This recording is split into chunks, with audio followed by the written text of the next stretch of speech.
سورۃ الصافات تفسیر ابن کثیر۔ الحمد للہ رب العالمین والصلاة والسلام على اشرف الانبیاء وسید المرسلین سیدنا محمد وعلى آلہ واصحابہ اجمعین۔ اللهم صل على سيدنا محمد وعلى آل سيدنا محمد كما صليت على إبراهيم وعلى آل إبراهيم في العالمين إنك حميد مجيد۔ أعوذ بالله من الشيطان الرجيم، بسم الله الرحمن الرحيم۔ وإن يونس لمن المرسلين إذ أبق إلى الفلك المشحون فساهم فكان من المدحضين فالتقمه الحوت وهو مليم فلولا أنه كان من المسبحين للبث في بطنه إلى يوم يبعثون فنبذناه بالعراء وهو سقيم وأنبتنا عليه شجرة من يقطين وأرسلناه إلى 100,000 أو يزيدون فآمنوا فمتعناهم إلى حين۔ قال المؤلف والمفسر رحمه الله تعالى أدام النفع بعلومه وعلومكم في الدارين آمين، إلى أن قال: وقد ورد في الحديث الذي سنورده إن شاء الله تعالى ما يدل على ذلك إن صح الخبر۔ وفي حديث أن ابن عباس تعرف إلى الله في الرخاء يعرفك في الشدة۔ اب مفسر رحمۃ اللہ علیہ فرماتے ہیں کہ اس کے بارے میں ایک حدیث پاک بھی ہے جو انشاءاللہ ہم ذکر کریں گے، اور اسی طرح حضرت ابن عباس نے بھی فرمایا کہ تم اللہ سے تعلق رکھو آسانی کے زمانے میں تاکہ میں تمہیں شدت میں یاد کریں، کیونکہ یہ قاعدہ ہے کہ فاذکرونی اذکرکم واشکروا لی ولا تکفرون۔ اللہ فرماتے ہیں تم بندہ تم مجھے یاد کرو تو میں تمہیں یاد کرتا ہوں۔ اسی طرح ایک حدیث میں آیا ہے، اللہ فرماتی ہیں اذا ذکرتنی فی نفسک فذکرتہ فی نفسی وَإِذَا ذَكَرْتَنِي فِي مَلَئٍ ذَكَرْتُهُ فِي مَلَئٍ خَيْرًا مِّن مَلَئِكَ أَوْ كَمَا قَالَ۔ اللہ پاک فرماتی ہیں میرے بندے جب تم مجھے اکیلے یاد کرتے ہو تو میں بھی تجھے یاد کرتا ہوں، اور جب تم مجھے کسی جماعت میں بیٹھ کے یاد کرتے ہو تو میں بھی تمہیں ملائکہ کی جماعت میں یاد کرتا ہوں، اور میرے ملائکہ کی جماعت جو ہے وہ تمہاری جماعت سے ملازم بہتر ہے۔ علماء فرماتے ہیں فاذکرنی اذکرکم، تم مجھے یاد کرو میں تمہیں یاد کرتا ہوں۔ فرماتے ہیں کہ یاد کرنے کا معنی یہ نہیں ہے کہ جیسے ہم کہیں کہ یا اللہ یا اللہ یا اللہ۔ اللہ بھی فرمائے میرے بندے معنی یاد کرنے کا یہ ہے کہ میں تیری مشکلات دور کر دیتا ہوں، تیرے معاملات آسان کر دیتا ہوں، تیری مصیبتیں ٹال دیتا ہوں چونکہ تم مجھے یاد کرتے ہو۔ اس لیے حضرت ابن عباس نے فرمایا کہ جب اللہ خوشی دے، راحت دے، تندرستی دے، تم اللہ کو یاد کرو تاکہ وہ تمہیں شدت میں یاد کریں، وہ تمہیں دکھ میں یاد کریں اور تیری مدد فرمائیں۔ وقال ابن عباس رضی اللہ تعالی عنہما وسعید بن جبیر والضحاک وعطاء ابن الصائب والسدی والحسن وقتادہ رحمهم اللہ تعالی علیہم اجمعین فلولا انه كان من المسبحین یعنی المصلین۔ یہ حضرات فرماتی ہیں کہ اللہ نے فرمایا کہ اگر وہ نہ ہوتے میری تسبیح کرنے والے، وہ فرماتی ہیں کہ مسبحین کا معنی یہ ہے نماز پڑھنے والے، المصلین، کیونکہ لفظ تسبیح جو ہے یاد رکھیں کبھی ایک لفظ جو ہے کئی معنوں میں استعمال ہوتا ہے، اس لیے پھر علماء کا کام ہوتا ہے کہ اس کے سیاق کو سباق کو دیکھیں، کیونکہ لفظ ایک ہوتا ہے لیکن مختلف وجہ سے اللہ فرماتے ہیں ان اللہ وملائکتہ یصلون علی النبی یا ایھا الذین آمنوا صلوا علیہ وسلموا تسلیما اللہم صل علی سیدنا محمد وعلی آل سیدنا محمد وبارک وسلم. تو اس آیت میں آتا ہے کہ اللہ بھی اور اس کے ملائکہ بھی حضور پہ صلات بھیجتے ہیں، اور اللہ حکم دیتے ہیں ایمان والو تم بھی میرے مدنی پہ صلات و سلام بھیجا کرو. تو اب اللہ کا صلات بھیجنا، لفظ تو ایک ہے نا صلات، لیکن اللہ کا صلات بھیجنا رحمت فرمانا ہے، اور ملائکہ کا صلات بھیجنا جو ہے دعا کرنا ہے، اور بندے کا صلات بھیجنا جو ہے حضور پاک پہ درود و سلام پڑھنا ہے. لفظ ایک ہے لیکن ہر جگہ معنی اس کے شان کے مطابق ہوگا. اب دیکھیں لفظ فتنہ ہے، فتنے کا معنی فساد بھی ہے، فتنے کا معنی آزمائش بھی ہے، فتنے کا معنی مصیبت بھی ہے. والفتنة اشد من القتل. اسی طرح اللہ فرماتے ہیں قاتلوہم حتی لا تکون فتنہ، کافروں سے جہاد کرو تاکہ فتنہ ختم ہو جائے. اور اسی طرح قرآن کہتے ہیں وَلَقَدْ فَتَّنَّا سُلَيْمَانَ وَأَلْقَيْنَا عَلَى كُرْسِيِّهِ جَسَدًا ثُمَّ أَنَابَ. اللہ فرماتی ہیں تاکہ ہم نے سلمان کو فتنے میں ڈال. تو کیا مانا اللہ اپنے نبی کو فتنے میں ڈالتے ہیں؟ مانا آزمائش میں ڈالا، کہ وہاں جو ہے فتنہ بمانے آزمائش ہے. فتنہ کا معنی ہے آزمائش، کہ ہم نے سلیمان کو آزمائش میں ڈالا. تو اس لیے سیاق و سباق کے مطابق ترجمہ ہوگا. اس لیے لفظ تسبیح جو ہے قرآن میں کئی مقام پہ آیا ہے. اللہ فرماتے ہیں سبح للہ ما فی السماوات وما فی الارض. اسی طرح سے یسبح للہ ما فی السماوات وما فی الارض. اسی طرح اللہ فرماتے ہیں وَإِن مِّن شَيْءٍ إِلَّا يُسَبِّحُ بِحَمْدِهِ وَلَٰكِن لَّا تَفْقَهُونَ تَسْبِيحَهُمْ.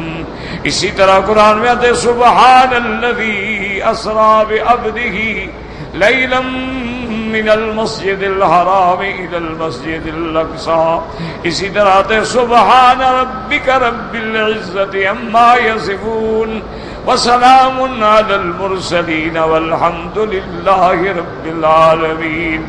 اسی طرح قرآن نبی کو حکم دیتا ہے وسبح اسم ربک العظیم، کہیں حکم دیتی ہے سبح اسم ربک الاعلی، اور کہیں فرماتی ہے اللہ تبارک و تعالی اپنے نبی صلی اللہ علیہ وسلم سبح بحمد ربک وکن من الساجدین وَاعْبُدْ رَبَّكَ حَتَّى يَأْتِيَكَ الْيَقِينُ. اب ہر جگہ تسبیح ہے، ہر جگہ تسبیح ہے، لیکن تسبیح کے معنی اپنے اپنے مقام کے مطابق ہوں گے. ایک بندہ تسبیح کہتا ہے، ایک آسمان تسبیح کہتے ہیں، ایک انسان تسبیح کہتا ہے، ایک حیوان تسبیح کہتے ہیں، پہاڑ تسبیح کہتے ہیں. دنیا کی ہر چیز اللہ کی تسبیح بیان کرتی ہے. تو اس لیے ہمیشہ یاد رکھیں یہی وجہ ہوتی ہے کہ جن لوگوں کا اللہ کے قرآن پر عبور نہیں ہوتا ہے اور علوم قرآن پہ نظر نہیں ہوتی ہے، اصول تفسیر پہ نظر نہیں ہوتی ہے، معانی اور بلاغت پہ نظر نہیں ہوتی ہے، وہ ترجمے کے اندر تفسیروں کے اندر ٹھوکریں کھا جاتے ہیں، ایسے ترجمے کرتے ہیں جو بندے کو کفر تک پہنچا دیں، اللہ معاف کرے۔ اس لیے اللہ تبارک و تعالی نے فرمایا کہ میرا یونس میری تسبیح کرنے والا تھا، فلولا انہ کان من المسبحین، اگر میری تسبیح کرنے والوں میں نہ ہوتا تو مچھلی کے پیٹ میں رہتا جب تک کہ دنیا کو میں قیامت والے دن کھڑا کر للبث فی بطنہ الی یوم یبعثون۔ اب مسبحین کا کیا معنی؟ بعض علماء نے فرمایا نماز پڑھنے والا، اور بعض علماء نے فرمایا کہ تسبیح رات میں تسبیح کرنے والا، سبحان اللہ و بحمدہ سبحان اللہ العظیم۔ اس لیے امام بخاری رحمت اللہ علیہ نے اپنی الجامع الصحیح کو ختم کیا ہے اسی حدیث پہ، کلمتان خفیفتان علی اللسان ثقیلتان فی المیزان حبیبتان الی الرحمن سبحان اللہ وبحمدہ سبحان اللہ العظیم. تو حضرت یونس جو ہے وہ نماز پڑھنے والے، تسبیح کرنے والے، اللہ کا ذکر، اللہ کا ہر ذکر جو ہے اس کی تسبیح ہے. اس لیے فرماتی ہیں کہ لولا انہ کان من المسبحین مسلین وسر بعد میں انہ کان من المصلین قبل ذلك، یعنی اس سے پہلے بھی آپ نمازیں پڑھنے والے. وقال بعض کان من المسبحین فی جوف ابویہ، اور بعض علماء نے کہا کہ وہ ابھی ماں کے بطن میں تھے تو نمازیں پڑھتے تھے، لیکن یہ ساری روایات اسرائیلیہ ہیں، ان کا کوئی اعتماد نہیں ہے. وقیل المراد فلولا انہ کان من المسبحین. اب مفسر فرماتا ہے راجح بات وہ ہے جس کا ذکر اللہ کے قرآن میں موجود ہے. اب یہاں تو اللہ نے فرمایا مسبحین، لیکن تسبیح بیان نہیں کی کہ وہ کیا پڑھتے تھے، لیکن دوسری جگہ اللہ نے ذکر فرما دیا فنادا فی الظلمات اللہ الہ الا انت سبحانک انی کنت من الظالمین فاستجبنا له ونجیناہ من الغم وکذالک ننجی المؤمنین. اللہ فرماتے ہیں فنادا فی الظلمات، اس نے اندھیروں میں مجھے پکارا. حضرت یونس نے رات کا اندھیرا، دریا کی موجوں کا اندھیرا، مچھلی کے پیٹ کا اندھیرا، ان اندھیریوں کے اندر حضرت یونس نے کس کو پکارا ہے؟ یہی مسئلہ سمجھانا ہے قرآن.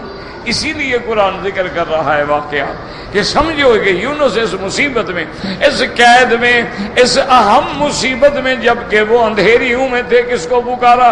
فنادا فی الظلمات اللہ الہ الا انت سبحانک انی کنت من الظالمین. یاد رکھیں یہ اسم اعظم ہے، یہ اکسیر اعظم ہے.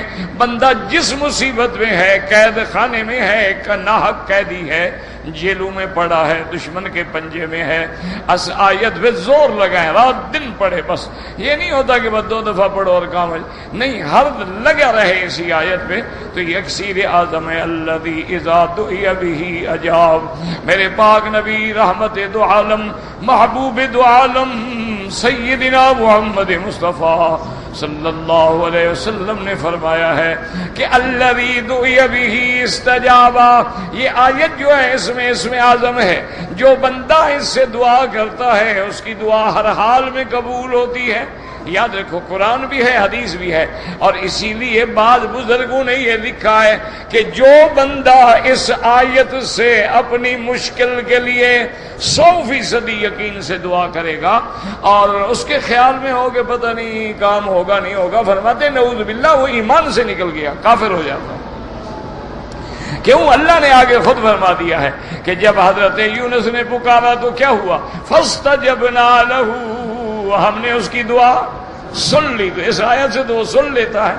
اور اللہ کے نبی فرماتے جب مانگو تو ملتا ہے، تو پھر انکار ہو اور پڑھ بھی رہا ہے اور شک ہے، چلو جی پڑھ لو لیکن پتہ نہیں، اور یار فلاں نے بھی پڑھا تھا کام تو نہیں ہوا. یہ جاہلوں کی باتیں ہیں. جتنا یقین ہوگا اتنا کام ہوگا، اصولی بات. اگر تمہارا یقین ڈھل ملے ہے تو پھر نہیں ہوگا. انا عند ظن عبدی بھی، اللہ فرماتے ہیں میں اپنے بندے کے گمان کے ساتھ ہوتا ہوں. جیسا گمان کرو گے اللہ فیصلہ کریں. تمہیں خود یقین نہ ہو تو دعا کیسے قبول ہو؟ تمہارا اپنا معاملہ ڈھل مل یقین ہو، دعا کیسے قبول ہو جائے گی؟ یقین ہو اور 100% یقین ہو کہ میں یہ دعا مانگوں گا اور ہر حال میں قبول ہو. یہ ہو نہیں سکتا کہ قبول نہ ہو.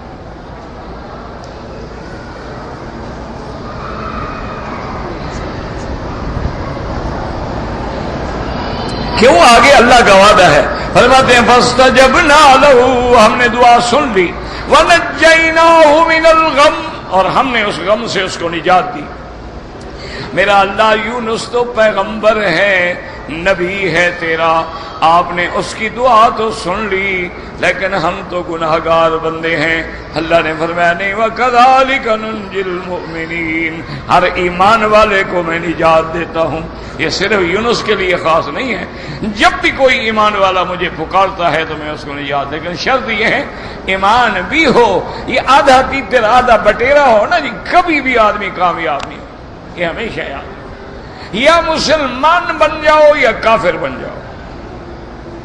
یہ جو ہے نا درمیان میں کبھی یا اللہ یا غوث یا شیخ عبد القادر یا اللہ یا رہو، جب تکلیف بڑھ گئی تو یا اللہ، ذرا کم ہوئی تو یا پیر. یہ آدھا تیتر بٹیر اللہ کو پسند نہیں ہو. کہتے ادخلوا فی السلم کافۃ، داخل ہونے پورے کے پورے مسلمان بنو، یا کافر بن جاؤ. اللہ کو کیا تکلیف ہے بھلا؟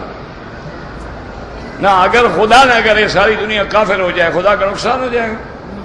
کچھ بھی نہیں. اس لیے اللہ نے کھول کے کہہ دیا فمن شاء منکم فلیؤمن ومن شاء فلیکفر، جو چاہے تم میں سے ایمان لے آئے، جو چاہے کفر کرے، مجھے کیا ہے. تیرے ایمان سے اللہ کا فائدہ نہیں اور تیرے کفر سے اللہ کا نقصان نہیں. فائدہ بھی تیرا ہے، نقصان بھی تیرا ہے. اب تیری مرضی، تو ایمان اختیار کر یا کفر اختیار کر. اب اللہ نے دعا سن فاستجبنا له ونجيناه من الغم وكذلك ننجي المؤمنين. اللہ نے فرمایا جب یونس ایسے مقام پہ تھا کہ جس کی فریاد کوئی بندہ سن نہیں سکتا، سمجھ نہیں سکتا ہے، میں نے سن بھی لیا، سمجھ بھی لیا، قبول بھی کیا، نجات بھی عطا فرما دی. فاستجبنا له ونجيناه من الغم قاله سعيد بن جبير وغيره. وقال ابن حاتم حدثنا ابو عبد الله بن اخي بن وهب قال حدثنا ابي قال حدثنا ابو سعد يزيد الرقاشي حدثه انه سمع انس بن مالك رضي الله تعالى عنه ولا اعلم ان انسا الا يرفع الحديث الى رسول الله صلی اللہ علیہ وسلم. فرماتی ہیں کہ مجھے یہ حضرت انس سے روایت ملی ہے اور فرماتی ہیں مجھے یہ خیال ہے کیوں انس اپنی طرف سے نہیں کہہ سکتے، لازم انہوں نے حضور سے بات سنی ہوگی. ان یونس النبی علیہ الصلوۃ والسلام حين بدا له ان يدعو بهذا الكلمات وهو في بطن الحوت فقال اللهم لا اله الا انت سبحانك اني كنت من الظالمين. فاقبلت الدعوة تهن بالعرش. قالت الملائكة يا رب هذا صوت ضعيف معروف من بلاد بعيدة غريبة. فقال الله تعالى اما تعرفون ذلك قالوا يا رب ومن هو. اب اس روایت میں آتا ہے کہ جب حضرت یونس نے مچھلی کے پیٹ میں اللہ تبارک و تعالی سے یہ دعا شروع کی اللہم لا الہ لا الہ الا انت سبحانک انی کنت من الظالمین. فاقبلت الدعوة تہن بالعرش. آپ کی دعا عرش کے نیچے پہنچی، اللہ تعالی کی دربار میں پہنچی. فرشتوں نے کہا مولا ھذا صوت ضعیف معروف، آواز ہے کمزور ہے لیکن کلمات بڑے جانے پہچانے معلوم ہوتے ہیں. یہ کیا ہے؟ من بلاد بعیدۃ غریبۃ، اور ایسی جگہ سے آواز آ رہی ہے پتہ ہی نہیں لگتا کہ وہ کون سا علاقہ ہے، وہ کون سی جگہ ہے. اللہ نے فرمایا فقال اللہ وما تعرفون ذلك. اللہ نے فرمایا ملائکہ سے کیا تم نہیں جانتے؟ انہوں نے کہا یا اللہ ہم نہیں جانتے، ہم تو یہ نہیں جانتے کہ وہ کون ہے جو تمہیں پکار رہا ہے، کہاں سے پکار رہا ہے. اب دیکھو ملائکہ موجود ہیں، زندہ ہیں، لیکن نہیں جانتے کہ پکارنے والا کون اور کہاں سے پکار رہا ہے. تو جب اللہ کے فرشتوں کو علم غیب نہیں تو پھر پیروں کو کہاں سے علم غیب حاصل ہو گیا؟ اللہ کے فرشتے ہیں معلوم. کہتے ہیں یا اللہ پتہ نہیں کون ہے. پتہ نہیں کس کی آواز ہے، ہمیں تو پتہ نہیں لگتا. اسی لیے فرشتوں کو جب اللہ نے اکٹھا کیا تھا اور حکم دیا تھا، بتاؤ کیا کہا تھا؟ قالوا سبحانك لا علم لنا الا ما علمتنا انك انت العلیم الحکیم. کہ یا اللہ تیری ذات پاک ہے، ہر صفت نقصان سے پاک ہے، ہمیں تو علم نہیں مگر اتنا جو تو نے دیا ہے، ہمیں تو اس سے زیادہ پتہ نہیں. یہ جو لوگوں کو دھوکہ دینے کے لیے، عقیدے خراب کرنے کے لیے کہتے ہیں، اور جی دیکھو ایک دن میں لاکھوں بندے مرتے ہیں اور ملک الموت جا کے روح قبض کرتا ہے. جب اتنے لوگوں کا کوئی مشرق میں مغرب میں پتہ ہے ملک الموت کو علم غیب ہے، تو پھر نبی کی شان تو ملک الموت سے زیادہ ہوتی ہے. یاد رکھو ملک الموت کو ان کا پتہ ہے جس کی چارج شیٹ اس کے بعد آ جاتی ہے کہ جناب اس سال انہوں نے مرنا ہے فلاں فلاں فلاں فلاں فلاں جگہ پر. وہ تو اس کو رمضان میں مل جاتی ہے چارج شیٹ سال کی. اس کے علاوہ کیا ہے کچھ وہ نہیں جانتا. پھر اگلے سال اس کو باقاعدہ تفصیل ملے گی تو جانے کا، ورنہ اتنی جانتا. تو اگر کسی کو بتا دیا جائے تو یہ تو علم غیب نہیں ہوتا، یہ تو اظہار الغیب ہے کہ غیب کو اللہ نے ظاہر کر دیا. اللہ نے غیب کے کسی واقعے کی اطلاع فرما دی، اللہ نے خبر دے دی. یہ تھوڑا ہوتا ہے کہ ملائکہ جائے. اسی لیے قرآن کہتا ہے کرامن کاتبین، میں نے جو 2 فرشتے تیرے کندھوں پہ بٹھائے ہیں، یعلمون ما تفعلون، وہ جانتے ہیں جو تم کرتے ہو. جو کل کرنا ہے وہ تو نہیں جانتے، وہ تو وہی جانتے ہیں جو تم کرتے ہو. اتنا علم ہے ان کو. جو تمہارے دل میں ہے وہ نہیں جانتے، جو تم نے کل کے لیے سوچ رکھا ہے وہ نہیں جانتے. یعلمون ما تفعلون. اس لیے اللہ نے فرمایا ملائکہ جانتے ہو کون ہے؟ انہوں نے کہا اللہ ہمیں تو پتہ نہیں. آواز ہے لیکن یہ بھی پتہ نہیں لگتا کہ کہاں سے آ رہی ہے. اس کی وجہ یہ عجیب تھی نا جی کہ حضرت یونس ہے مچھلی کے پیٹ میں، مچھلی کبھی ادھر جا رہی ہے کبھی ادھر جا رہی ہے کبھی ادھر جا رہی ہے کبھی ادھر جا رہی ہے. اب ملائکہ کو بھی پتہ نہیں لگتا کہ کہاں سے آواز آ رہی ہے. تو اللہ تبارک و تعالی نے فرمایا میرے ملائکہ تم نہیں جانتے لیکن میں تو جانتا ہوں. عبدی یونس، یہ میرا بندہ ہے، میرا نبی ہے یونس. عبدی یونس قالوا عبدک یونس الذی لم يزل يرفع له عمل متقبل ودعوة مستجابة قالوا يا رب أولا ترحم ما كان يصنع في الرخاء فتنجيه في البلاء قال بلى فأمر الحوت فترعه بالأراء. اب مفسر فرماتی ہیں کہ جب اللہ بتلائیں گے ملائکہ کو میرا بندہ یونس، اچھا ہو کہیں گے اللہ تیرا نبی یونس، اس کی دعائیں تو آ رہی ہیں، وہ تو پکار رہا ہے، اس کی دعائیں تو عرش پہ پہنچ گئی ہیں. میرا اللہ وہ تو جب تندرست تھے، جب باہر تھے، جب آزاد تھے، ہر وقت تیری یاد میں رہتے تھے. اب اگر وہ مصیبت میں ہیں، بلا میں ہیں، آپ بھی مہربانی کر کے ان کی پکار کو سن لیں. اللہ فرماتے ہیں میں نے سن لیا ہے اس کی پکار کو. اللہ فرماتے ہیں پھر ہم نے حکم دیا مچھلی کو. حکم دینے کے بعد فرمایا فنبذناہ بالعراء وهو سقیم. مچھلی کو حکم دیا کہ دریا سے باہر نکال کے میرے یونس کو پہنچاؤ باہر. اس نے آ کے باہر کے میدان میں اتارا. رواه ابن جرير يونس وابن ابي آدم قال ابو صخر انه زياد واخبرني بسيد وحدثوا هذا الحديث انه سمع ابا هريره رضي الله عنه يقول طرح بالعراء وأنبت الله عز وجل عليه اليقطينة قلنا يا أبا هريرة وما اليقطينة قال شجرة الدباء. اب فرماتی ہیں کہ حضرت کو جب میدان میں ڈالا گیا اللہ نے وہاں ان کے اوپر یقطینہ، اللہ نے بیل والی ایک چیز ان کے اوپر سائے کے لیے پیدا کی. صحابی کہتے ہیں ہم نے حضرت ابو ہریرہ سے پوچھا کہ وہ یقطینہ کیا چیز ہے؟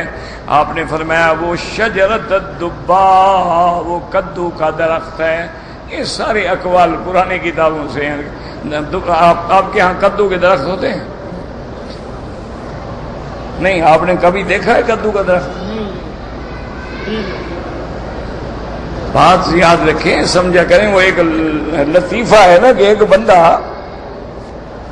بیر کے درخت کے نیچے سو رہا تھا، کسی بیری کے نیچے، اوپر سے بیر جو ٹوٹا نا تو اس کے منہ پہ لگا، اٹھایا اس نے، دیکھا، چلو یار کیا ہے۔ پھر آگے جب گیا تو دیکھا کہ جناب بڑی بڑی بیلیں پڑی ہیں، اور کسی کو کدو لگے ہیں، کسی کو خربوزے لگے ہیں، کسی کو بڑے بڑے تربوز لگے ہوئے ہیں، اور مختلف چیزیں ہیں۔ کہنے لگا اللہ میاں، ہاں یہ پہلے دیکھا، کہنے لگا اللہ میاں عجیب بات ہے کہ یہ بڑی بڑی چیزیں وہ نیچے پڑی ہوئی ہیں اور چھوٹے سے بیری جو ہیں وہ اوپر ہیں۔ پھر کسی نے کہا بدبخت، وہ تو بیر اوپر سے گرا تھا، یہ بڑی بلا اوپر سے گزرتی تو تیرا کیا حال ہوتا۔ تو یہ اللہ کا نظام ہے، جس کو چاہے اوپر رکھے، جس کو چاہے بغیر اس کے رکھے۔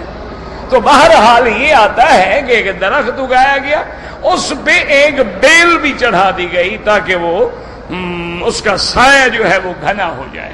وہ اللہ عالم کیا تھا، بہرحال انہوں نے نسبت کی ہے حضرت ابی ہریرہ کی طرف کہ وہ جو ہے دبا کا درخت تھا۔ اب فرماتے ہیں قال ابو ہریرہ رضی اللہ عنہ وحی اللہ له عربیۃ وحشیۃ تاکل من الشعائش الارض وقال شاش الارض قال وتفتح علیہ وتربیہ من لبنها كل عشیۃ وبکرۃ حتى نبت وقال يستدمي ذلك بیتا من شعره وهو۔ حضرت ابو ہریرہ فرماتے ہیں کہ اللہ نے ایک ہرنی وحشیہ جنگل کے رہنے والی کو حکم دیا، وہ سارا دن گھاس چرتی، مختلف چیزیں کھاتی، اور حضرت یونس کو آ کے دودھ پلایا کرتی تھی، صبح و شام دودھ پلاتی، حتیٰ کہ آہستہ آہستہ حضرت یونس جو تھے وہ ٹھیک ہو گئے۔ فَأَنبَتَ يَقْطِينًا عَلَيْهِ بِرَحْمَةٍ مِّنَ اللَّهِ لَوْلَا اللَّهُ أَلْقَىٰ ظَاهِرًا۔ جیسے امیت بن سلط کہتے ہیں اللہ نے سائے کے لیے یقطین کا درخت پیدا فرما دیا، یہ اللہ کی رحمت ہے، ورنہ تو حضرت دھوپ کے اندر جل جاتے۔ وقد تقدم حدیث ابی ہریرہ رضی اللہ مسند مرفوعا فی تفسیر سورۃ الانبیاء وقال تعالی فنبذناہ بالعراء وهو سقیم فنبذناه القيناه بالعراء قال ابن عباس رضي الله عنهما وغيره الارض التي ليس فيها نبت ولا بناء قيل على جانب الدجلة وقيل بارض اليمن فالله اعلم۔ ارا کہتی ہے چٹیل میدان، جہاں درخت بھی نہ ہو، کوئی بنا بھی نہ ہو، کوئی عمارت بھی نہ ہو۔ اب یہ کون سی جگہ تھی؟ بعض کہتے ہیں دجلہ کے کنارے تھا، بعض کہتے ہیں نہیں یمن کے کنارے کسی دریا کے کنارے پہ تھے، لیکن اللہ جانتے ہیں۔ اب فرماتے ہیں سقیم مانا ضعیف البدن، سقیم مانا کمزور ہو گئے، وہ مچھلی کے پیٹ میں رہے نا جی۔ قال ابو مسعود کہیت الفرق لیس علیہ ریش، آپ نے فرمایا جیسے مرغی کا بچہ پیدا ہوتا ہے اس پہ کوئی پر نہیں ہوتے، بالکل گوشت کا، ایسے بن گئے کہ حضرت کی بالکل کمزوری ہو گئی۔ وقال سدی کہیت الصبی حین یولد وهو المنفوس، کہ جیسے بچہ ماں کے پیٹ سے پیدا ہوتا ہے ایسے کمزور ہو گئے۔ وقاله ابن عباس رضی اللہ عنہما وابن زید ایضا وانبتنا علیہ شجرۃ من یقطین۔ قال ابن مسعود وابن عباس رضی اللہ عنہم ومجاہد وقتادہ وإكرمة وسعید بن وهب بن بہن وہلال بن صاف وعبد الله بن طاووس والسدي وقتادہ والضحاك وعطاء الخراسانی وغیر واحد قالوا كلهم اليقطين هو القرع، یعنی وہی کدو۔ وقال شیخ القاضی ایوب سمع كل شجرة لا ساق لها۔ حضرت سعید ابن جبیر فرماتی ہیں کہ ہر وہ درخت جس کی تنہ نہ ہو، زمین پہ پڑا ہو، اس کو یقطین کہتے ہیں، چاہے وہ کوئی چیز بھی ہو، یعنی بیل ہو زمین پہ پڑی ہے لیکن اس کا تنا کوئی نہیں۔ فَفِي رِوَايَةٍ أَنَّ كُلُّ شَجَرٍ تَهْلَكُ مِنْ عَامِهَا فَهِيَ مِنَ الْيَقْطِينِ۔ انہوں نے فرمایا کہ ہر وہ چیز جو ایک سال میں اجڑ جائے، ختم ہو جائے، وہ یقطین ہوتی ہے، یعنی وہ قائم نہیں رہتا، بس ہوا سال گزرا ختم ہو گئی۔ فذكر بعضهم في الفرق فوائد منها صلاة نباته وتذليل بركه لكبره ونومته وأنه لا يقربها الضباب وجودة تغذية ثمره وأنه يؤكل نيا مطبوخا بلبه وقشره أيضا. وقد ثبت أن رسول الله صلى الله عليه وسلم كان يحب الدباء ويتبع من حواشي صفاته. اب مفسر فرماتے ہیں ایک تو وہ جلدی پیدا ہوتی ہے، دوسرے اس کے اوراق جو ہیں وہ بڑے بڑے اور نرم ہوتے ہیں اور مکھیاں بھی اس کے قریب نہیں جاتی ہیں، اور اس کی غذا جو ہے بڑی بھرپور ہوتی ہے، وہ کچا بھی کھایا جاتا ہے، پکا کے بھی کھایا جاتا ہے، بلبہی وقشرہی، اندر سے مادہ نکال کے بھی کھاتے ہیں، چھلکے کے ساتھ بھی کھایا جاتا ہے. وقد ثبت ان رسول اللہ صلی اللہ علیہ وسلم کان یحب الدباء، حضور پاک کو بھی دبا پسند تھا، کدو ویتتبع من حواشی صفاتے، اور آپ اگر سالن میں ہوتا تو کنارے سے ڈھونڈ ڈھونڈ کے بھی استعمال فرماتے تھے. وقوله تعالی وارسلناه الى 100,000 او يزيدون، اللہ نے فرمایا پھر ہم نے آپ کو صحت بھی دی، تندرستی بھی دی، اور پھر آپ کو ہم نے بھیجا ایک ایسی بستی میں جس کی تعداد جو ہے 1,00,000 تھی یا زیادہ. وروى شاعر بن رضی اللہ عنہ انه قال انما كان لسان يونس بعد ما نبذه الحوت. اس لیے ایک قول یہ بھی ہے کہ حضرت کو نبوت ملی بعد میں جب مچھلی کے پیٹ سے نکلے. رواه ابن جرير حدثني الحارث قال حدثنا ابو هلال شهر به وقال ابن مجاهد ارسل اليهم قبل ان يلتقمه الحوت. وہ فرماتی ہے کہ نہیں، حوت مچھلی کے پیٹ سے پہلے بھی نبی تھے، بعد میں بھی نبی تھے. قلت ولا مانع ان يكون الذين سمعوا اولا نظر بالاود اليهم بعد خروجهم من الحوت تقوه كلهم وامنوا به. اب مفسر فرماتے ہیں اس میں کوئی معنی نہیں کہ پہلے بھی آپ نبی تھے، رسول تھے، پھر مچھلی کے پیٹ سے نکل کے بھی اللہ نے ان کو اسی طرف بھیجا، اسی قوم میں بھیجا. اب جب آئے تو ساری قوم ایمان لے آئی.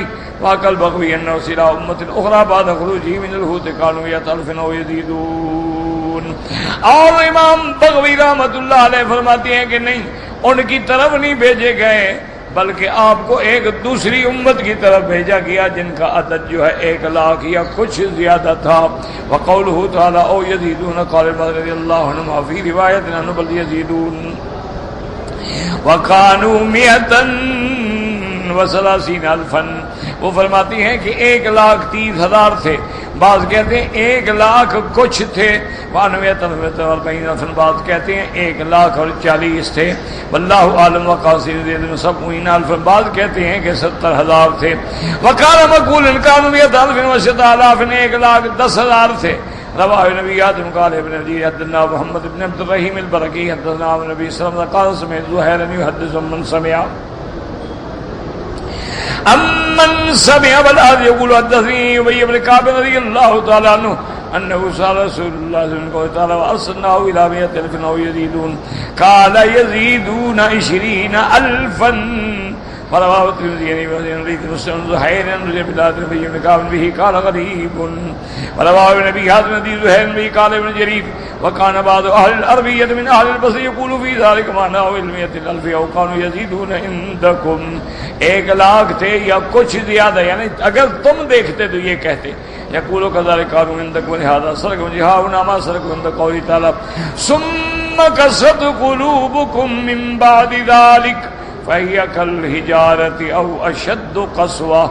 وقول تعالى فريق منهم يخشون الناس كخشية الله أو أشد خشية. وقول كان قاب قوسين أو أدنى. المراد ليس أنكس من ذلك بل أزيد. وقول تعالى فآمنوا فمتعناهم إلى حين فآمن هؤلاء القوم الذين اسلموا يونس جميعا. جب حضرت یونس آئے تو سب کے سب جو تھے وہ ایمان لے آئے. فمتعناهم إلى حين، پھر اللہ فرماتی ہے ہم نے ان کو مہلت دی ایک وقت مقرر تک. الی وقت اجلہم کا قولی جلد فلولا كانت قرية آمنت فنفعها إيمانها إلا قوم يونس لما آمنوا وكشفنا عنهم عذاب الخزي في الحیاة الدنیا ومتعناهم إلى حین. اللہ نے پھر ان کو ایمان لانے کی وجہ سے جو ان کی زندگی کے دن مقرر تھے اتنی دیر تک مہلت عطا فرما دی. واللہ اعلم.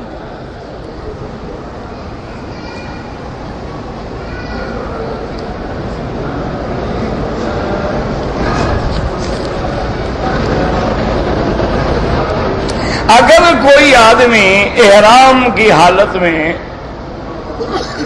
نماز پڑھ رہا ہے اور کپڑا احرام کا اس کے سر پہ آ گیا، کچھ بھی نہیں ہوتا اللہ کے بندے. ماننا یہ ہے کہ احرام کی حالت میں آمدن سر پہ کپڑا نہ پہنو. یہ مانا تھوڑا ہوا سے اڑے آ گیا، بھول کے رکھ لیا، پھر یاد آیا اتار دیا، کچھ بھی نہیں ہوتا. مقصد یہ ہے کہ احرام کی حالت میں مرد کے لیے سر ننگا رکھنا ضروری ہے کہ آمدن پگڑی نہ باندھے، آمدن ٹوپی نہ پہنے، آمدن اس کپڑے کو سر پہ نہ باندھے، آمدن سر پہ ڈال کے نہ سوئے. اتفاق سے آ گیا ہوا سے اڑ کے آ گیا گر گیا، کچھ بھی نہیں ہوتا.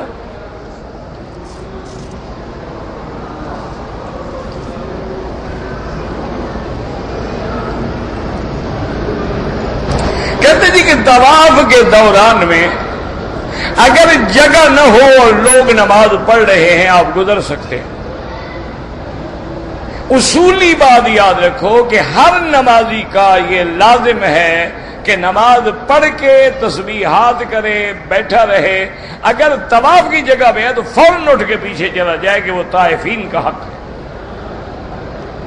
اور اللہ نے طواف والوں کا حق جو ہے وہ نماز پڑھنے والوں سے زیادہ رکھا ہے. دیکھیں سارے قرآن میں دیکھ اللہ فرماتے ہیں ہم نے ابراہیم کو حکم دیا وَطَهِّرْ بَيْتِيَ لِلطَّائِفِينَ وَالْعَاكِفِينَ. تو طائفین کا حکم مقدم ہے، عاکفین کا حکم جو ہے وہ مؤخر ہے. لہذا یہ بہت بڑی غلطی ہوتی ہے. ہمارے بھائی سلام پھر کے وہی سنتیں شروع کر دیتے ہیں، انتہائی زیادتی. اور یہ بات بھی یاد رکھیں کہ اگر تم رستہ روک رہے ہو اور گزرنے والا مجبور ہے کہاں جائے تو اس کا گناہ تمہارے سر پہ ہوگا کہ تم نے رستہ کیوں روکا. تم اگر رستہ نہ روکتے تو وہ بیچارہ گزر جاتا آرام سے. اس لیے ہمیشہ یاد رکھ. ویسے بھی حکم یہ ہے کہ جہاں فرض پڑھو سنت دوسری جگہ جا کے پڑھو، نفل تیسری جگہ جا کے پڑھو، تاکہ جتنی جگہ پہ تم سجدہ کرو گے وہ قیامت میں تیرے حق میں گواہی دے. یہ لوگ جان چھڑانے کے لیے اسلام پھر وہی کرے اللہ اکبر شروع کیا طریقہ ہے. کچھ آج تک یہ بھی نہیں سیکھے کہ یہ طواف کی جگہ ہے. اچھا پولیس والے آتے ہیں، ہٹاتے ہیں، دھکے دیتے ہیں، لڑتے ہیں، پھر کہتے ہیں دیکھو جی بڑے بد اخلاق ہیں. وہ کیا کریں جی، سارا طواف رک جائے جناب کی نفلوں کے لیے، کھڑے رہیں گے تم نفل سے فارغ ہو گے پھر گزریں گے ہم انشاءاللہ. اس طرح تو ساری دنیا کا ایک طواف بھی نہیں ہو سکتا.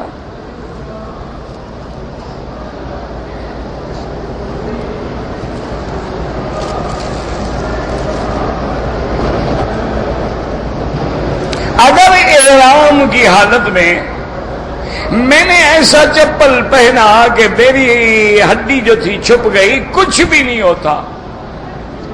افضل یہ ہے کہ یہ دونوں ٹخنے بھی ظاہر ہوں اور اوپر کی ہڈی بھی ظاہر ہو، چونکہ امام ابو حنیفہ اس کو بھی کعب میں شامل کرتے ہیں. لیکن اگر نہیں ہے تو کوئی بات نہیں، چھپ گیا تو چھپ گیا.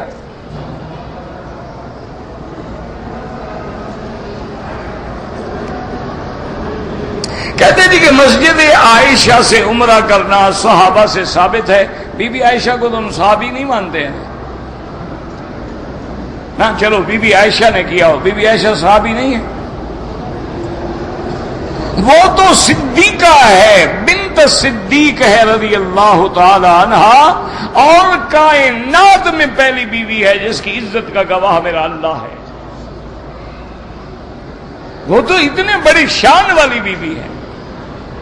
اور پھر اس نے جو عمرہ کیا ہے حکم دینے والے محمد مصطفیٰ ہیں.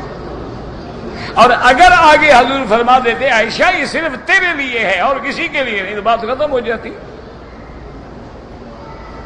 جب حکم نبی موجود ہو. اچھا اس سال تو بی بی عائشہ کو حید آ گیا, عمرہ نہ کر سکی, لیکن بی بی تو جب بھی مکے آتی وہاں عمرہ کرتی. حضرت عبداللہ ابن زبیر کے جب بال تھوڑے سے بڑے ہو جاتے, 5-6 دن 8 دن گزر جاتے, فرماتے یار بال منڈانے ہیں, عمرہ کر کے کیوں نہ منڈائیں. وہاں سے چلے جاتے, احرام باندھتے, عمرہ کر کے منڈا دیتے بال.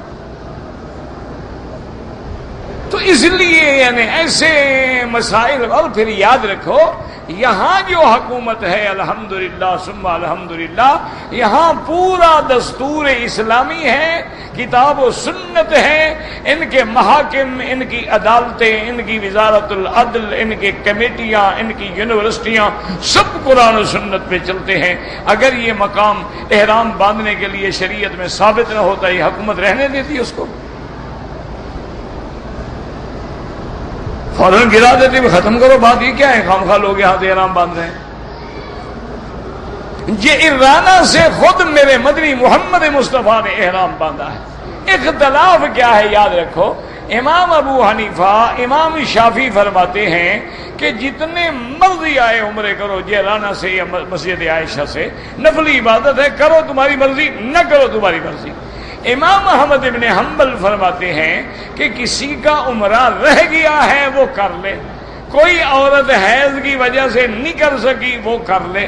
اچھا کبھی اہل مکہ نے عمرہ کرنا ہے تو وہ بھی لازماً باہر نکل کے عمرہ کر لیں, لیکن وہ کہتے ہیں کہ بلا وجہ بغیر عذر کے کرنے کی ضرورت نہیں ہے. بس فرق اتنا ہی ہے. تو کوئی نہیں کہتا کہ وہاں پہ عمرہ ہی نہیں ہوتا.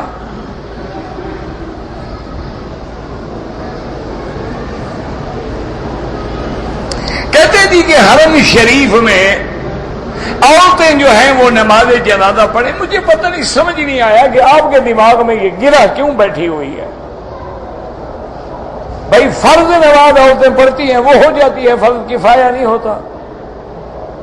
عجیب بات ہے, یعنی غسل تو ہو جاتا ہے لیکن وضو نہیں ہوتا.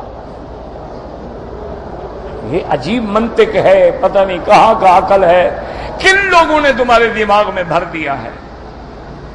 مشکل یہ ہے کہ مسئلہ سمجھتے نہیں.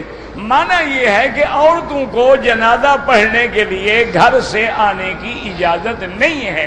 جیسے ہمارے ملک میں جنازہ گاہ میں جنازہ ہوتا ہے, کوئی عورت جنازہ پڑھنے کے لیے آنا جائز ہے, لیکن اگر وہ پہلے وہاں موجود ہے تو کیوں نہ پڑھے.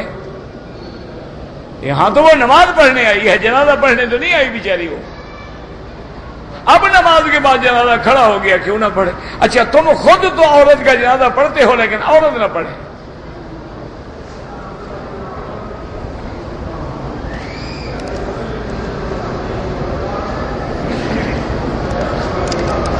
کہتے جی کہ کچھ لوگوں نے اپنے ملک کے ایئرپورٹ پر احرام باندھ لیا, فلائٹ لیٹ ہو گئی, احرام کھول دیا. بچوں کا کھیل ہے نا, جب چاہا باندھ لیا, جب چاہا کھول دیا. یاد رکھو کہ اگر انہوں نے 2 رکعت سنت پڑھ کے احرام باندھ کے لبیک پڑھ لیا تھا, اب احرام نہیں کھول سکتے جب تک مکے میں دم نہ بھیجے. یہ کوئی مذاق ہے کہ جب چاہو احرام باندھ لو؟ یہ چادریں ہیں جوگیوں کی کہ جب چاہا باندھ لی, جب چاہا پھینک دی. اب انہوں نے چونکہ احرام کھول دیا ہے لہذا دم ادا کرے مکے میں, ہر آدمی ایک بکری لے کے ذبح کرے اور غریبوں کو تقسیم کرے. پھر چونکہ احرام باندھ کے آگے عمرہ ہو گیا, لیکن پہلا جو احرام کھول دیا ہے اس کے کھولنے کا اور لباس پہننے کی وجہ سے دم پڑ گئی.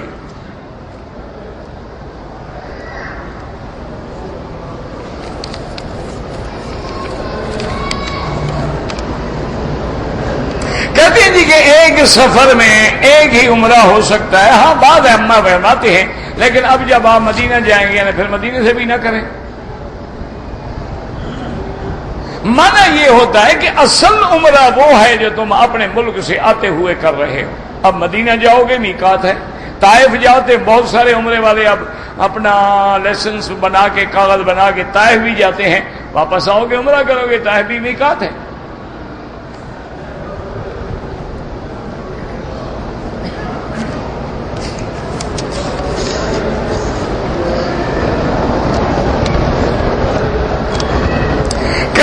کہ تبلیغ والے کہتے ہیں کہ لیلۃ القدر کی رات میں عبادت کرنے سے تبلیغ میں ثواب زیادہ ہے؟ پہلی بات تو یہ ہے کہ ہر جماعت کا میں نے ٹھیکہ لیا ہوا ہے کہ ان کی طرف سے جواب دوں؟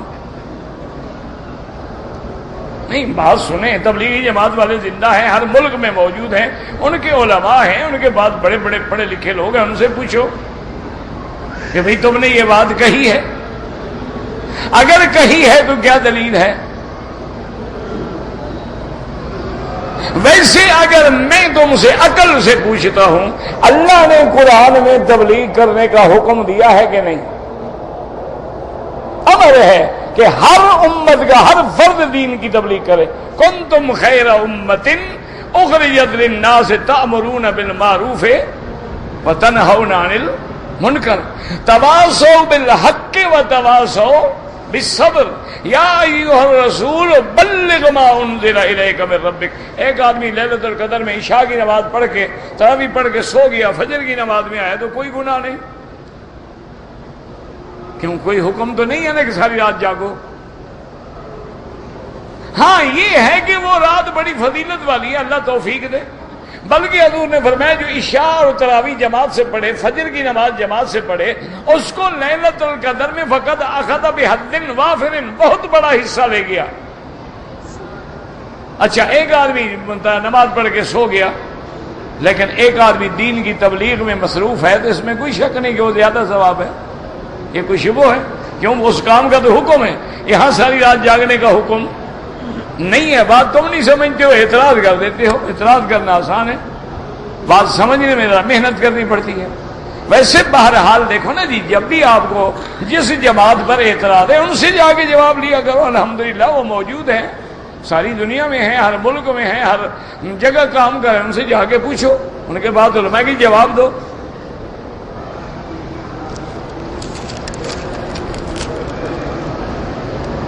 زمزم میں اگر کوئی آدمی کھانا پکائے یا چائے پکائے کوئی حرج نہیں۔ حضرت اسماعیل علیہ السلام کس سے پکاتے تھے؟ یہ تو ایک ادب ہے کہ بھی جب ہمارے پاس دوسرا پانی موجود ہے تو ہم زمزم کو ضائع کیوں کریں؟ ورنہ تو زمزم پانی ہے، کھانا پکائیں، چائے پکائیں، جو بھی کریں۔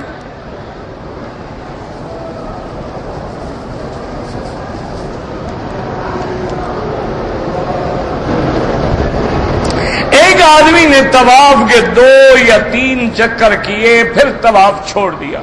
اب طواف کرنا اس پہ واجب ہو گیا ہے، یاد رکھو۔ طواف نفلی عبادت ہے، لیکن جب شروع کر دو اب پورا کرنا واجب ہو گیا ہے۔ اب لازماً وہ بندہ طواف دہرائے کہ یا اللہ جو میں نے چھوڑا تھا اس کے بدلے میں کر رہا۔ صفا مروہ کے بعد نفل پڑھنے کا کوئی حکم نہیں۔ ویسے ہماری قوم جو ہے نا، ہے بڑی مزیدار قوم۔ نہ پڑھیں تو فرض نماز نہ پڑھیں، فکر کریں تو وہ صفا مروہ کے بعد کی 2 رکعتوں کا فکر کھا رہا ہے بندے کو۔ یاد رکھو، ساری رات تہجد پڑھو اور فجر کی نماز جماعت سے نہ پڑھو، اس رات کے جاگنے کا دھیلے کے برابر بھی ثواب نہیں۔ اس سے بہتر ہے کہ ساری رات سو جاؤ اور فجر کی نماز جماعت سے پڑھو۔ یہاں طواف پہ زور ہے، پھر صبح کی نماز میں سو جاتے ہیں۔ اور جی رات بڑے طواف کیے تھے، تھک گئے تو پھر ہم سو گئے، تم نعوذ باللہ سارا ثواب بھی برباد، گناہ بھی لا دینا۔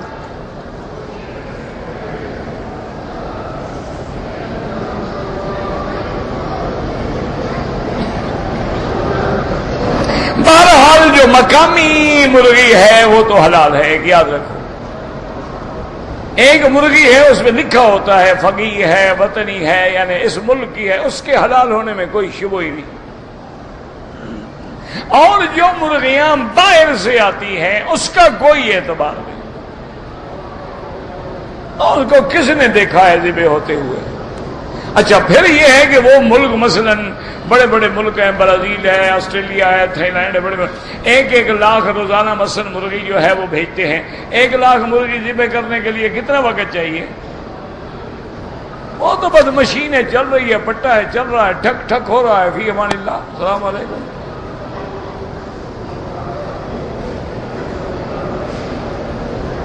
جو کھا کھا لیا اللہ بخشے، تمہیں پتہ نہیں تھا، آئندہ احتیاط کرو۔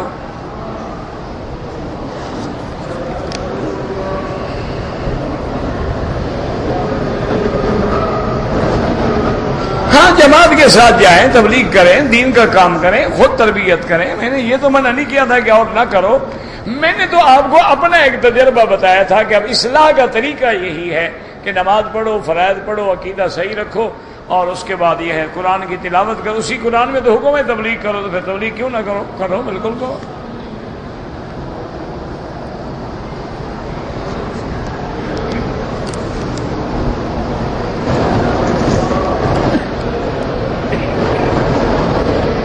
ایک آدمی ہے، اس کو اولاد نہیں ہو رہی، حالانکہ میاں بیوی دونوں نے میڈیکل چیک اپ میں کوئی نقص نہیں ہے، اس کو چاہیے دونوں میاں بیوی کثرت سے استغفار پڑھیں، استغفر اللہ استغفر اللہ، دونوں پڑھیں، میاں بھی پڑھے بیوی بھی پڑھے، وضو ہے نہیں ہے، کم از کم روزانہ 1000 2000 پڑھیں، انشاءاللہ پھر دیکھیں اللہ اولاد دے گا، چونکہ اللہ نے قرآن میں وعدہ فرمایا ہے کہ جب تم استغفار کرتے ہو یمددکم باموال وبنین، میں تمہارے مال میں بھی برکت دوں گا، تمہاری اولاد بھی دوں گا، بڑھا دوں۔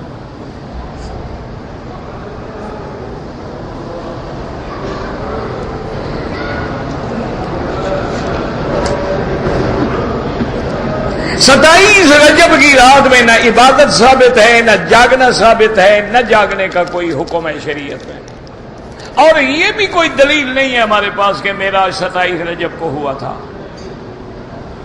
یہ بھی ایک عام بات ہے۔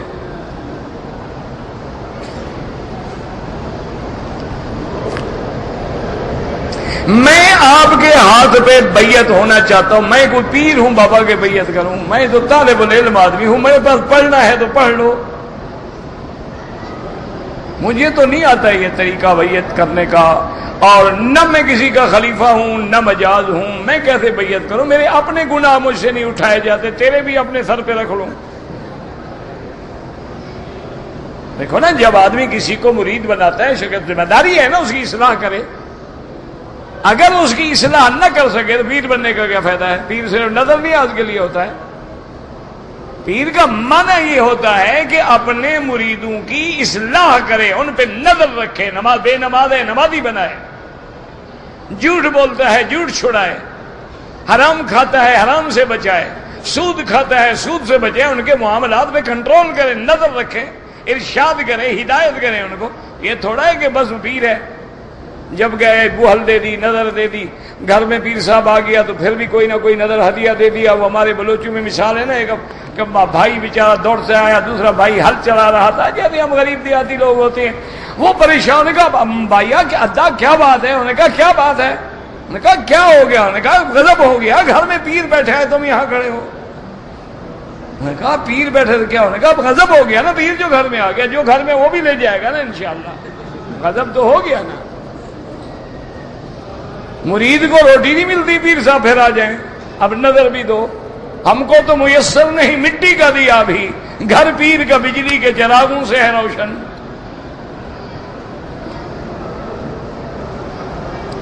بابا کوئی بزرگ دیکھو، اللہ والا دیکھو، اس کی بیعت کرو۔ میں گناہ گار آدمی ہوں، میں اپنے گناہ مجھ سے نہیں اٹھائے جاتے، تم اپنی گٹھڑی تو میرے سر پہ نہ رکھو نا۔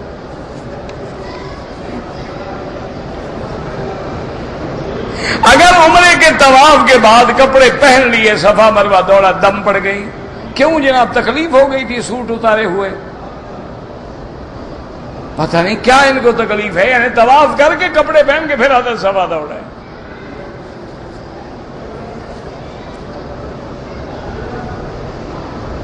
میرا قرآن میں امتحان ہے، اللہ ہر بچے کو کامیاب فرما دے، اللہ ہر بچے کو صالح بنا، جو قرآن پڑھ رہے ہیں ان کے سینوں میں قرآن کو محفوظ فرما، قرآن پہ عمل کرنے کی توفیق عطا فرما۔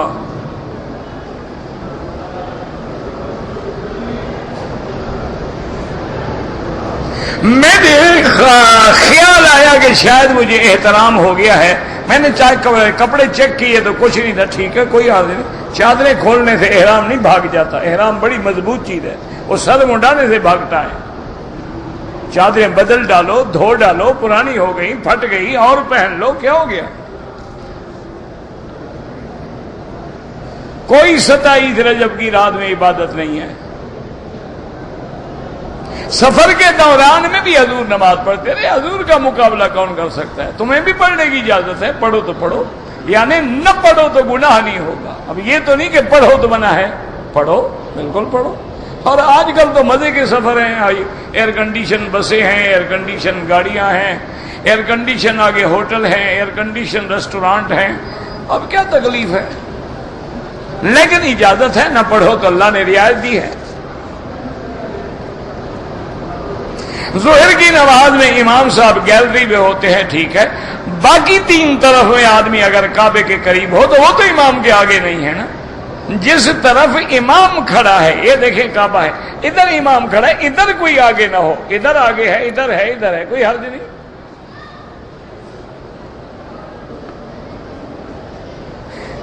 ایک آدمی نے طواف کیا، صفا مروہ بھی نہیں دوڑا، سر بھی نہیں مڑا. ماشاءاللہ، سر بھی مڑاؤ، ایک بکری دم بھی ادا کرو. یہ مسئلے پہلے پوچھ کے، عمرے سے پہلے پوچھ لو تو کیوں غلطی ہو؟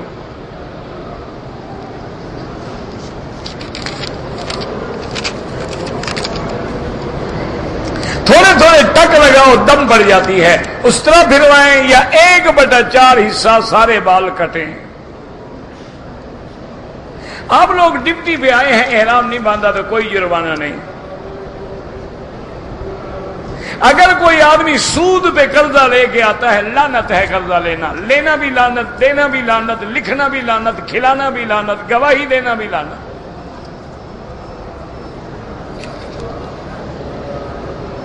جس طرح آپ نے اپنا حج کیا ہے اسی طرح والد کا حج ادا کرو. اگر چہرے پہ عورت نے احرام میں پردہ ڈال دیا کچھ بھی نہیں ہوتا. 3.5 چکر ہم نے دیے تھے، انہوں نے کہا 7 ہو جاتے ہیں. نہیں ہوتے جناب. اگر طواف میں بھی 3.5 چکر کیے تھے، آپ کا عمرہ بھی نہیں ہوا. عمرہ دوبارہ کرو، دم بھی دو. چکر 3.5 کیے تھے، کہا 7 ہو جاتے ہیں. مجھے کسی نے کہا تھا کہ 3.5 کر لو تو 7 ہو جاتے ہیں. آپ مجھ سے 3.5 ریال لے لیں، مجھے 7 ریال دے دیں، سودا کر لیں.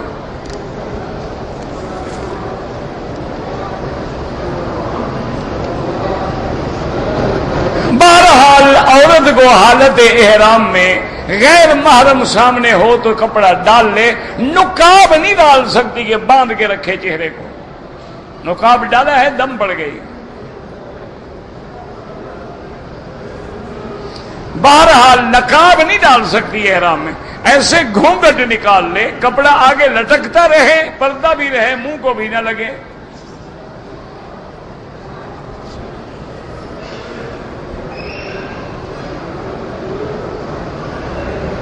اگر ویل چیئر لگ گئی، خون نکلا، کوئی حرج نہیں، کچھ بھی نہیں ہوتا. تم نے وضو کر لیا، ٹھیک ہو گیا. اگر کسی کبوتر نے بیٹھ مار دی، کچھ بھی نہیں ہوتا. اگر عورتیں ہیں ملتزم پہ دعا مانگیں، دور کھڑی ہو کے سامنے مانگ لیں، بس وہی ملتزم پہ ہے.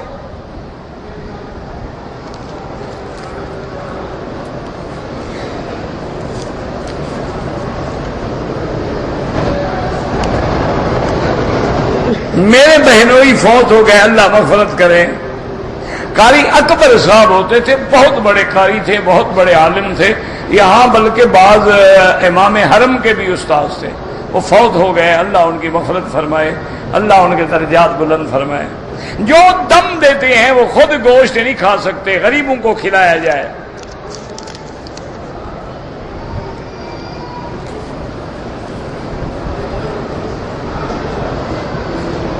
بہرحال عورتوں اور مردوں کے اختلاط کو روکنے کے لیے کوشش تو کرتے ہیں، لیکن ہر آدمی خود احتیاط کرے.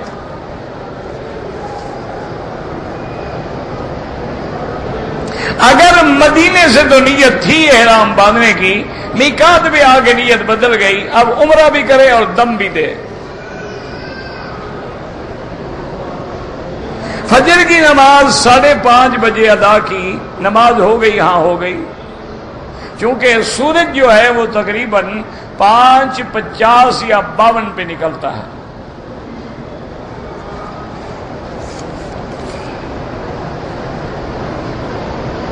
بہرحال میرا مقصد یہ ہے میری بیٹی کہ احرام میں عورت کا چہرہ کھلا ہو، مرد سامنے ہوتے ہیں کپڑا لٹکا لے، بس موٹی بات ہے.